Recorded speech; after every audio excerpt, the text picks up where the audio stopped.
সকালে ঘুম থেকে উঠে একটি দোয়া 10 বার পড়লে দুনিয়ার সবকিছু তার কাছে নত হয়ে যাবে, সম্পদ তার কাছে আসবে, তাকে সম্পদের পিছনে দৌড়াতে হবে না, সম্পদ তার দিকে ছুটে আসবে। আপনি ফজরে নামাজ পড়বেন, ফজরের সময়টা হচ্ছে বরকতময় সময়। দুঃখজনক হলেও সত্য, আমরা এই ফজরের সময় ঘুমিয়ে থাকি।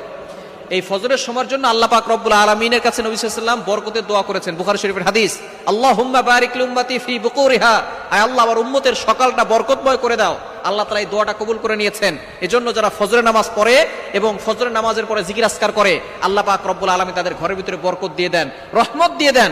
আল্লাহ পাক রব্বুল আলামিন তাদের কাছে রহমতের ফেরেশতা পাঠিয়ে দিয়ে তাদের রিজিকের ভিতরে বরকত দিয়ে দেন। এজন্য ফজরের নামাজ পড়বেন।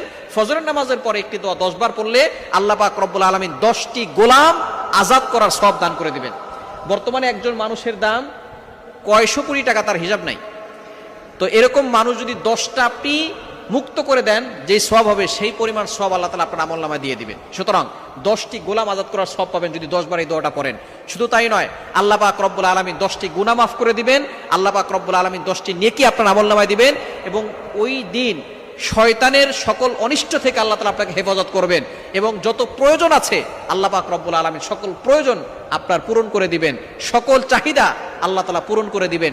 কারো কাছে আপনাকে চাইতে হবে না, আল্লাহ পাক রব্বুল আলামিন নিজে যত চাহিদা আছে, প্রয়োজন আছে, সবকিছু পূরণ করবেন। দোয়াটি হচ্ছে লা ইলাহা ইল্লাল্লাহু ওয়াহদা লা শারীকা লা লাহুল মুলকু ওয়া লাহুল হামদু ওয়া হুয়া আলা কুল্লি শাইইন কাদির। এই দোয়াটা কিন্তু আমরা অনেকেই জানি।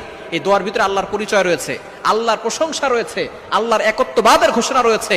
যারা প্রতিদিন ফজরের নামাজের পরে এই দোয়াটা 10 বার পড়বে, 10টি গোলাম আজাদ করার সওয়াব, 10টি গুনাহ মাফ, 10টি নেকি, শয়তানের কুমন্ত্রণা থেকে, অনিষ্ট থেকে ওই দিন সারাদিন আল্লাহ তাকে হেফাজত করবেন। আল্লাহ পাক রব্বুল আলামিন তার প্রয়োজন মিটিয়ে দিবেন, তার সকল চাহিদা পূরণ করবেন। দোয়াটি আবারও বলে দিচ্ছি, লা ইলাহা ইল্লাল্লাহু ওয়াহদা লা শারীকা লা লাহুল মুলকু ওয়া লাহুল হামদু ওয়া হুয়া আলা কুল্লি শাইইন কাদির। আল্লাহ আমাদের সকলকে আমলটি করার তৌফিক দান করেন।